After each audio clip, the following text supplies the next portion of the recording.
Within a short walk of Longbourn lived a family with whom the Bennets were particularly intimate. Sir William Lucas had been formerly in trade in Meryton, where he had made a tolerable fortune, and risen to the honour of knighthood by an address to the king during his mayoralty. The distinction had perhaps been felt too strongly. It had given him a disgust to his business and to his residence in a small market town, and in quitting them both he had removed with his family to a house about a mile from Meryton, denominated from that period Lucas Lodge, where he could think with pleasure of his own importance, and, unshackled by business, occupy himself solely in being civil to all the world. For though elated by his rank, it did not render him supercilious. On the contrary, he was all attention to everybody. By nature inoffensive, friendly, and obliging, his presentation at St. James's had made him courteous. Lady Lucas was a very good kind of woman, not too clever to be a valuable neighbour to Mrs. Bennet. They had several children.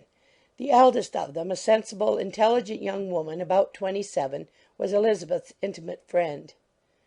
That the Miss Lucases and the Miss Bennets should meet to talk over a ball was absolutely necessary, and the morning after the assembly brought the former to Longbourn to hear and to communicate. "You began the evening well, Charlotte," said Mrs. Bennet with civil self-command to Miss Lucas. "You were Mr. Bingley's first choice."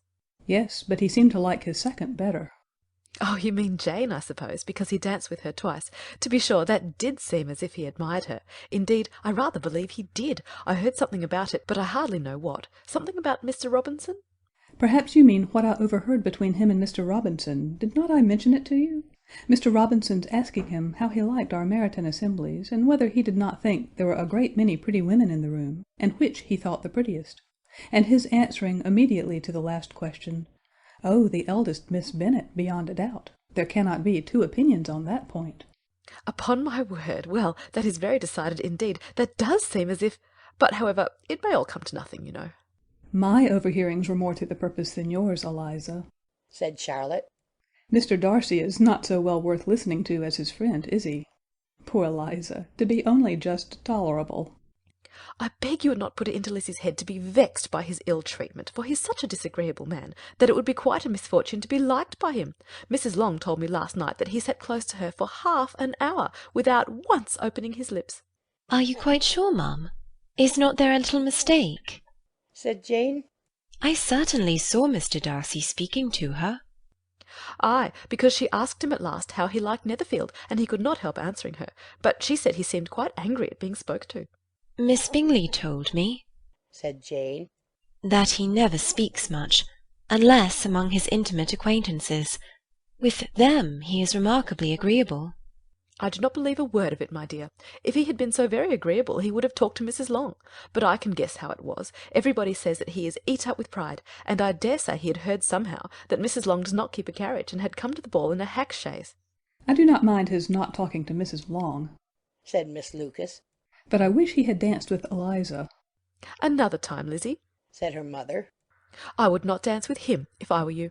"I believe, ma'am, I may safely promise you never to dance with him." "His pride," said Miss Lucas, "does not offend me so much as pride often does, because there is an excuse for it. One cannot wonder that so very fine a young man, with family, fortune, everything in his favour, should think highly of himself.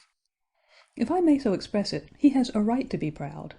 "That is very true," replied Elizabeth, "and I could easily forgive his pride if he had not mortified mine." "Pride," observed Mary, who piqued herself upon the solidity of her reflections, "is a very common failing, I believe. By all that I have ever read, I am convinced that it is very common indeed, that human nature is particularly prone to it, and that there are very few of us who do not cherish a feeling of self-complacency on the score of some quality or other, real or imaginary. Vanity and pride are different things, though the words are often used synonymously. A person may be proud without being vain. Pride relates more to our opinion of ourselves, vanity to what we would have others think of us." "If I were as rich as Mr. Darcy," cried a young Lucas who came with his sisters, "I should not care how proud I was. I would keep a pack of foxhounds, and drink a bottle of wine a day." "Then you would drink a great deal more than you ought," said Mrs. Bennet. And if I were to see you at it, I should take away your bottle directly." The boy protested that she should not. She continued to declare that she would, and the argument ended only with the visit.